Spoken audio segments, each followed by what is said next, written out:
Israel America Iran യുദ്ധത്തിൽ കൂടുതൽ രാജ്യങ്ങൾ പങ്കെടുക്കുന്നു എന്നുള്ള വാർത്തകളാണ് ഇപ്പോൾ പുറത്തു വരുന്നത്. ഇറാനെ പിന്തുണച്ചുകൊണ്ട് ചൈനയും റഷ്യയും രംഗത്ത് വന്നിരിക്കുന്നു. യുദ്ധത്തിൽ റഷ്യയുടെയും ചൈനയുടെയും നേരിട്ടുള്ള പങ്കാളിത്തത്തിന്റെ സൂചനകളാണ് അന്താരാഷ്ട്ര മാധ്യമങ്ങൾ പുറത്തുവിടുന്നത്. ഇറാന് വേണ്ടി കൂടുതൽ ഡ്രോണുകൾ റഷ്യ നൽകുന്നു എന്നാണ് ഇപ്പോൾ പുറത്തു വരുന്ന വാർത്തകൾ. റഷ്യൻ നിർമ്മിത ഡ്രോണുകളാണ് ഗൾഫ് മേഖലകളിലേക്ക്, പ്രത്യേകിച്ച് ബഹ്റൈൻ, ഖത്തർ തുടങ്ങിയ രാജ്യങ്ങളിലേക്ക് ഇറാൻ പ്രയോഗിച്ചത് എന്നതാണ് പുറത്തു വരുന്ന വാർത്തകൾ.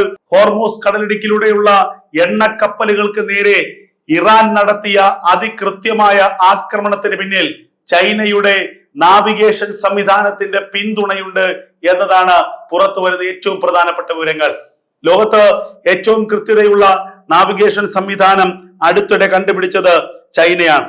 പശ്ചിമേഷ്യയിലെ US-ന്റെയും ഗൾഫ് രാജ്യങ്ങളുടെയും കേന്ദ്രങ്ങൾ ആക്രമിക്കാൻ റഷ്യ ഇറാനെ സഹായിക്കുന്നുണ്ടെന്നാണ് ഒരു പാശ്ചാത്യ രഹസ്യാന്വേഷണ ഉദ്യോഗസ്ഥരെ ഉദ്ധരിച്ചുകൊണ്ട് CNN കഴിഞ്ഞ മണിക്കൂറിൽ റിപ്പോർട്ട് ചെയ്തത്.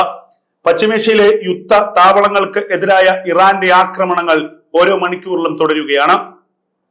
ഷാഹിദ് ഡ്രോണുകളാണ് ഇതിന് പ്രധാനമായും ഇറാൻ ഉപയോഗിക്കുന്നത്. ഇറാന്റെ ഈ യുദ്ധത്തിലെ കുന്തമുന തന്നെയാണ് ഷാഹിദ് ഡ്രോണുകൾ. കുറഞ്ഞ ചെലവിൽ നിർമ്മിച്ച ഈ ഡ്രോണുകൾ അമേരിക്കയ്ക്കും ഇസ്രായേലിനും ഉണ്ടാക്കുന്ന തലവേദന ചെറുതല്ല. റഷ്യ കൃത്യമായ യുദ്ധതന്ത്രങ്ങൾ ഇറാന് കൈമാറുന്നുണ്ട് എന്ന് തന്നെയാണ് അന്താരാഷ്ട്ര മാധ്യമങ്ങൾ റിപ്പോർട്ട് ചെയ്യുന്നത്. ഷാഹിദ് ഡ്രോണുകൾ മാത്രമല്ല, വൻതോതിൽ മിസൈൽ ശേഖരം അടക്കം റഷ്യ ഇതിനകം ഇറാന് നൽകിക്കഴിഞ്ഞുവെന്നാണ് അന്താരാഷ്ട്ര മാധ്യമങ്ങൾ റിപ്പോർട്ട് ചെയ്യുന്നത്. ചൈനയുടെ നാവിഗേഷൻ സംവിധാനത്തിന്റെ കൃത്യതയാണ് ഹോർമൂസ് കടലിടുക്കിലൂടെയുള്ള എണ്ണക്കപ്പലുകൾ കൃത്യമായി ആക്രമിച്ച് തകർക്കാൻ ഇറാനെ സഹായിക്കുന്നത്. അതുപോലെ തന്നെ ഗൾഫ് രാജ്യങ്ങളിലെ അമേരിക്കയുടെ സൈനിക ബേസുകൾക്ക് നേരെ, അമേരിക്കയുടെ സൈനിക വാഹനങ്ങൾക്ക് നേരെയൊക്കെ കൃത്യമായ ആക്രമണം നടത്താൻ ഇറാനെ സഹായിക്കുന്നതിന് പിന്നിൽ ചൈനയുടെ ആധുനികമായ നാവിഗേഷൻ സിസ്റ്റം ഉണ്ട്, റഷ്യയുടെ ആയുധ ശേഖരമുണ്ട്. അപ്പോൾ യുദ്ധത്തിൽ ഒരു തരത്തിൽ പറഞ്ഞാൽ പ്രത്യക്ഷത്തിൽ റഷ്യയും ചൈനയും ഇറങ്ങിക്കഴിഞ്ഞിരിക്കുന്നു.